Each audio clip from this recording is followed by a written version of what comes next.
Hello viewers, আমি কৌশানী। আমার channel কৌশানীর হেসেলে আপনাদের সকলকে স্বাগত। আজকে আমাদের রেসিপি মাছের ডিমের ঝুরি।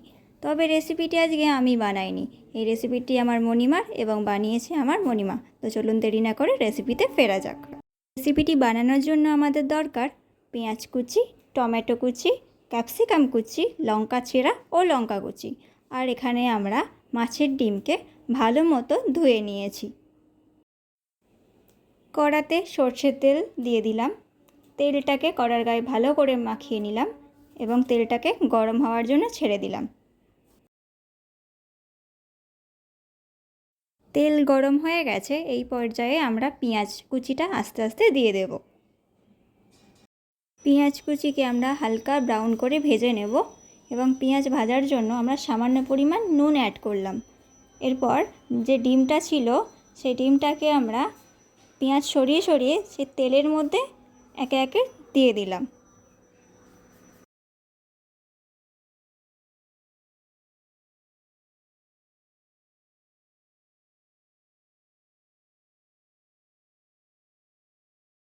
মাছের ডিমের এক পিঠ ভাজা হয়ে গেছে, এবার আমরা উল্টে আর এক পিঠটাও ভালো করে ভেজে নেব।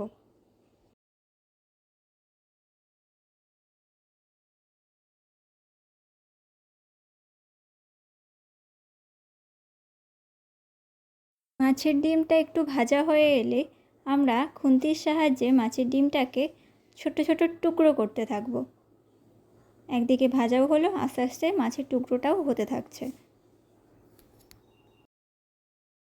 এই রান্নাটা করার সময় আপনারা গ্যাসের ফ্লেমটা লো টু মিডিয়াম রাখবেন, কারণ গ্যাসের ফ্লেমটা যদি হাই থাকে তাহলে মাছের ডিমটা পুড়ে যেতে পারে। তো একটু ধৈর্য নিয়ে আস্তে আস্তে মাছের ডিমগুলোকে আমরা খুন্তির সাহায্যে টুকরো করে নেব।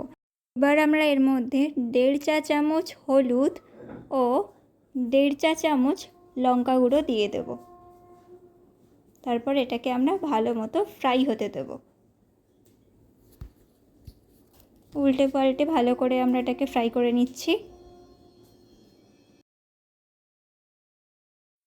মাছের ডিমটা ভাজার সময় আমরা খুন্তির সাহায্যে এটাকে যতটা সম্ভব ছোট করতে থাকবো, কারণ যেহেতু এটা মাছের ডিমের ঝুরি তাই রান্নাটা একটু ঝুরো ঝুরো হবে, তাই এটাকে যতটা পারবেন ছোট ছোট করতে থাকবেন। মাছের ডিমটা 80% ফ্রাই হয়ে গেছে। এরপর আমরা এর মধ্যে দিয়ে দিলাম টমেটো কুচি, ক্যাপসিকাম কুচি, লঙ্কা চেরা ও লঙ্কা কুচি।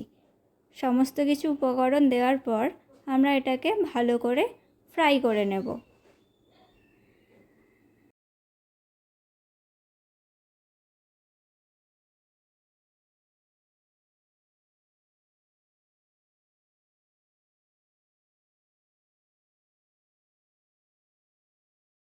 পেঁয়াজ ভাজার সময় আমরা সামান্য পরিমাণ নুন দিয়েছিলাম, এখন আমরা 1/2 টেবিল চামচ নুন দিয়ে এটাকে আবারও ভালো করে ভেজে নিচ্ছি।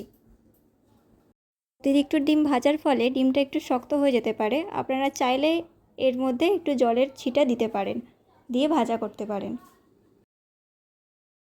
সমস্ত সবজি আমাদের প্রায় ভাজা হয়েই এসছে। এই পর্যায়ে আমরা টমেটো ও মাছের ডিমটাকে খুন্তির সাহায্যে একটু ভালো করে ঘেঁটে নেব।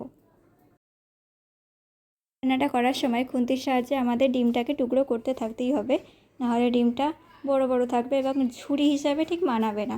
আপনারা দেখতেই পাচ্ছেন এখানে ডিমের টুকরোগুলোকে কত ছোট ছোট করা হচ্ছে। আপনারাও এইভাবে অনবরত ডিমের বড় বড় পিসগুলোকে ছোট ছোট টুকরো করে নেবেন।